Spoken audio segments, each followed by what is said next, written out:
ولتجري الفلك بأمره ولتبتغوا من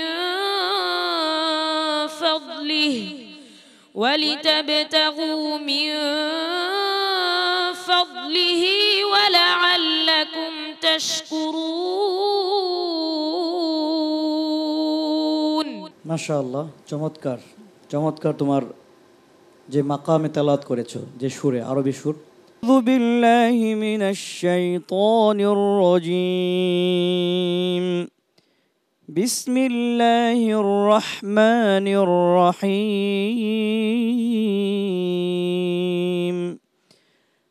মান কাফারা ফাআলাইহি কুফরুহু أعوذ بالله من الشيطان الرجيم بسم الله الرحمن الرحيم من كفر فعليه كفره ومن عمل صالحا فلأنفسهم يمهدون ليجزي الذين آمنوا وعملوا الصالحات من فضله إنه لا يحب الكافرين ومن آياته أن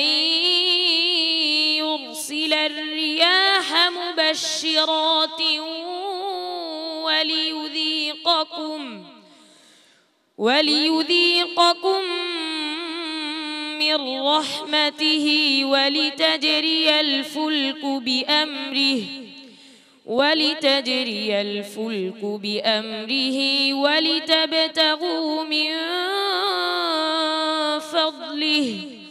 ولتبتغوا من فضله ولعلكم تشكرون ولقد أرسلنا من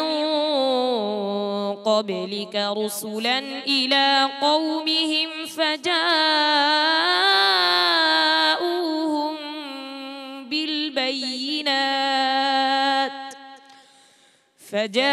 فجاءوهم بالبينات فانتقمنا من الذين أجرموا وكان حقا علينا نصر المؤمنين حسبك صدق الله العظيم আল্লাহু আকবার কবীরা অসাধারণ তেলাওয়াত কি চমৎকার লাহান আল্লাহু আকবার এই মুহূর্তে টিভি সেটের সামনে যারাই দেখেছেন এবং মুগ্ধ হয়েছেন বলে আমার বিশ্বাস তবে যিনি প্রশ্ন করেছেন তিনি কতটা বিমোহিত হয়েছেন কোনো মুলাহাজা আছে কিনা একটু জানতে চাই অন্যতম বিচারকের কাছ থেকে মাশাআল্লাহ চমৎকার চমৎকার তোমার যে মাকামে তেলাওয়াত করেছো যে সুরে আরবি সুর তিনটা আরবি সুর রয়েছে তার মধ্যে অন্যতম সুর হচ্ছে মাকাম হিজাজ তবে সুর তোমাকে যে সুর যেভাবে সেভাবে তোমাকে দিতে হবে অ্যাপ্লাই করতে হবে তুমি সুর নিয়ে আরও চর্চা করবা গলা ছেড়ে পড়বা এবং ইয়াদ আলহামদুলিল্লাহ খুব ভালো আরও ভালো করে সুন্দর করে তাজউইদ তালাফুজ ঠিক করো তোমার জন্য অনেক দোয়া রইল মাহমুদুল্লাহ চাঁদপুরি আপনি যদি একটু বলতেন এই বন্ধুর তেলাওয়াত কেমন লেগেছে জি আলহামদুলিল্লাহ কোরআন নাজিলের মাসে মনে হচ্ছে যেন কোরআন এখন নাজিল হচ্ছে দোয়া করছি আল্লাহ যেন তার এই সুরকে বিশ্বময় ছড়িয়ে দেয় জি দোয়া রইল তোমার